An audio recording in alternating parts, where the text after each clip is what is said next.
Hi అండి, అందరికీ నమస్కారం. వెల్కమ్ టు దైవిక ఛానల్. అందరూ ఎలా ఉన్నారు? నేనైతే చాలా బాగున్నానండి. ఈరోజు ప్రారంభించే షోడశ సోమవార వ్రతంకి శుభాకాంక్షలు. మీరు కోరుకునే కోరిక ఖచ్చితంగా తీరాలని, అలాగే మీరు అనుకున్నది జరగాలని నేను కూడా ఆ పరమేశ్వరుని మనస్ఫూర్తిగా కోరుకుంటున్నానండి. అలాగే నేను కూడా ఈరోజు నుంచే ఈ వ్రతాన్ని ప్రారంభిస్తున్నాను. అందుకే నేను చేసుకునే మొట్టమొదటి పని ఏంటంటే పుట్టమన్నతో శివలింగాన్ని తయారు చేసుకోవటం. నాకైతే ఈ పుట్టమన్నతో పరమేశ్వరుని తయారు చేయడానికి ఒక హాఫ్ అన్ అవర్ పట్టిందండి. అంటే ఒకేసారి మట్టి తీసుకొని చేయటం కాబట్టి అంత టైం పట్టింది. అందులోనూ మనకు మట్టితో ఆకారాలు చేయటం అలవాటైన పని కాదు కదా, అందుకే కొంచెం టైం పట్టింది. నేను ఎలా చేశానో చూసేయండి. నేనైతే ముందుగా కొంచెం పుట్టమన్ను తెప్పించుకున్నానండి. ఆ పుట్టమన్నులో కొంచెం పసుపు కుంకుమ వేశాను. అలాగే నా దగ్గర పచ్చకర్పూరం ఉందండి, అది కూడా కొంచెం వేసి పాలు మాత్రమే వేసి నేను కలుపుకున్నాను. ఇలా కలిపేసి శివలింగాన్ని అయితే తయారు చేశానండి. మనలో చాలామంది ప్రతిరోజు ఎంతో భక్తితో పూజ చేసుకుంటాం కదండి, కానీ మనకే తెలియకుండా మనం కొన్ని చిన్న చిన్న తప్పులు చేస్తుంటాం. అందరూ చేస్తారని కాదండి, నేను అందరినీ ఉద్దేశించి అయితే మాట్లాడటం లేదు. కొంతమంది మాత్రమే ఇలాంటి చిన్న చిన్న తప్పులు వాళ్ళకే తెలియకుండా చేసేస్తుంటారు అలాంటివి. సో ఆ తప్పులు ఏంటి అనేది అయితే ఈరోజు చూసుకుందాం. అయితే ఈ తప్పుల వలన దేవుడు ఏమైనా కోపడతారంటే అలాంటిది కూడా ఏం లేదండి. దేవుడు ఏమి కోపడరు, కాకపోతే శాస్త్రం చెప్పే పూజా విధానం నుంచి దూరం చేసే అలవాట్లు అవి అంతే. అయితే ఏంటవి అని చూసుకున్నట్లయితే ప్రతిరోజు మనం పూజ చేయడానికి ముందు శరీరాన్ని శుద్ధి చేసుకుంటాం కదా, అంటే స్నానం చేసి మంచి బట్టలు వేసుకుంటాం కదా. అయితే మన శాస్త్రం ఏం చెబుతుందంటే ఈ పూజ చేయడానికి ముందు మనం స్నానంగా చేసి శుభ్రమైన వస్త్రాలు ధరించి కొద్దిసేపు మనసును ప్రశాంతంగా ఉంచుకొని అప్పుడు పూజను ప్రారంభించాలంట. భగవంతుడు మన భక్తిని చూస్తాడు. అయితే ఈ పరిశుభ్రతగా ఉండటం వలన మనలో క్రమశిక్షణ అనేది పెరుగుతుందంట. అందుకని కాసేపు మనసుని ప్రశాంతంగా ఉంచుకొని ఆ తర్వాత పూజనైతే ప్రారంభించుకోండి.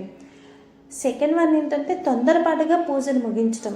ఈ రోజుల్లో చాలామంది కూడా ఈ ఆఫీస్ టెన్షన్లో కానీ పిల్లలకి స్కూల్కి పంపించాలని లంచ్ బాక్స్ ఉండాలని ఈ కంగారులో పూజని చాలామంది కూడా ఒక 2 minutesలో కంప్లీట్ చేసేస్తున్నారు. పూజ అంటే కేవలం దీపం వెలిగించడం మాత్రమే కాదు కదండి, కొంచెం సేపైనా మీరు ఏకాగ్రతతో దేవుని ధ్యానించడం కూడా పూజలో భాగమే. శాస్త్రం ప్రకారం భక్తి లేకుండా చేసే పూజ కంటే కొంచెం సేపైనా మనస్ఫూర్తిగా చేసే పూజ శ్రేష్టమైనది. థర్డ్ వన్ ఏంటంటే దీపం వెలిగించి వెంటనే అక్కడి నుంచి వెళ్ళిపోవటం చాలామందికి అలవాటు. దీపం జ్ఞానానికి ప్రతీక. అందుకే దీపం వెలిగించిన తర్వాత కనీసం 1 నిమిషమైనా సరే దేవుని స్మరించడం మంచిదని మన ఆచార సాంప్రదాయాలు చెబుతున్నాయి. ఫోర్త్ వన్ ఏంటంటే పూజ చేస్తున్నప్పుడు చాలామంది కూడా ఫోన్ కాల్స్ సోషల్ మీడియాలోని సందేశాలు చూస్తూ ఉండటము ఇలాంటివన్నీ చేస్తుంటారు. అవన్నీ కూడా మన ఏకాగ్రతను దెబ్బతీస్తుంది. పూజ చేసేదే కొంచెం టైం కదా, ఆ కొద్ది నిమిషాలైనా సరే పూర్తిగా భగవంతునికి అంకితం చేస్తే పూజ యొక్క అసలు భావం నిలుస్తుంది. ఫిఫ్త్ వన్ ఏంటంటే దేవుడికి నివేదించక ముందే తినేయటం.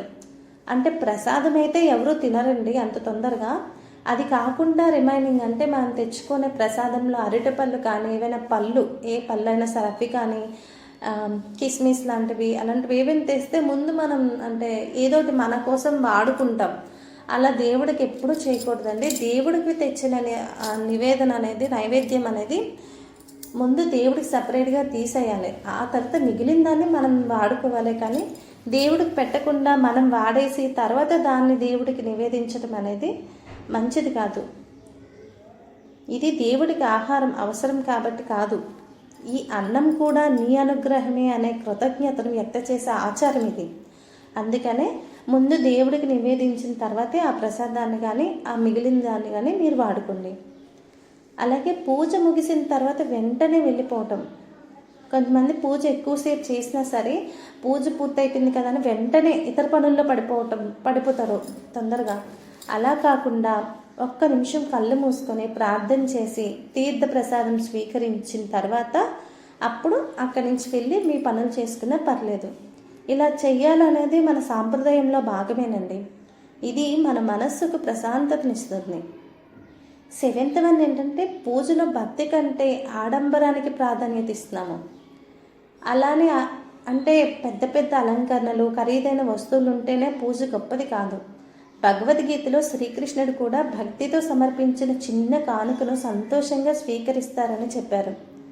అందుకే పూజలో ప్రధానమైనది మన హృదయం, భక్తి. అలానే ఆడంబరంగా చెయ్యొద్దనైతే కాదండి. దేవుళ్ళందరూ కూడా అలంకార ప్రియులే, వాళ్ళకి అలంకరణ చేసుకోవాలి. అంతే దీనిగా మన భక్తి కూడా ఉండాలి. ఇప్పుడు చూడండి, మనం పూర్తిగా అలంకరించేసాము. అలంకరించి ముందు మనం అలసిపోతాం. అలసిపోయిన తర్వాత మనం ఎలా భక్తితో అక్కడ పూజ చేయగలం చెప్పండి. కాబట్టి మాకు ఓపిక ఉంది అన్నప్పుడు మీరు ఖచ్చితంగా బాగా ఆడంబరంగా అంత డెకరేషన్ చేసుకొని ఆ తర్వాత పూజ చేసుకోండి. అలా ఏం తప్పు కాదు. కానీ అంతా చేసి మీరు అలసిపోయి భక్తి తగ్గిపోతే అలా చేసి కూడా వేస్ట్ కదా. అందుకని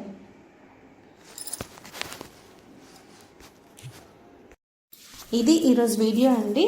నేను చెప్పినట్లు ఖచ్చితంగా ఏదో ఒక్క తప్పైనా సరే ఎవరో ఒకరు చేస్తూనే ఉంటారు. మనకి తెలియకుండానే అవి చేస్తూ ఉంటాం. కాబట్టి అలాంటి తప్పులేవి చేయకుండా ప్రశాంతంగా పూజ చేసుకుంటారని, అలాగే భక్తితో చేసుకుంటారని అనుకుంటున్నాను. పూజ ఎంతసేపు చేసామనేది కాదు, ఎంత ప్రశాంతంగా చేసామన్నదే ముఖ్యం. అందరికీ ఒకేలా సమయం కుదరదు కదా. అందుకోసం మీకు కుదిరిన సమయంలో ప్రశాంతంగా పూజ చేసుకొని ఆ పరమేశ్వరుని అనుగ్రహం పొందండి. అలాగే కాబట్టి ఈ 7 విషయాలను గుర్తుంచుకొని పూజ చేస్తే మన ఆరాధన మరింత అర్థవంతంగా మారుతుంది. మీరు కూడా పూజలో చేసే ఏవైనా మంచి మంచి ఆచారాలు ఉంటే కామెంట్ బాక్స్లో కామెంట్ చేయండి. నేను కూడా వాటిని తెలుసుకుంటాను. అయితే నా శివలింగం అయితే ఇలా తయారైందండి. ఇది నేను ఈవినింగ్ పూజ చేసేటప్పుడు పూజలో పెట్టుకొని నేనైతే పూజ చేసుకుంటాను.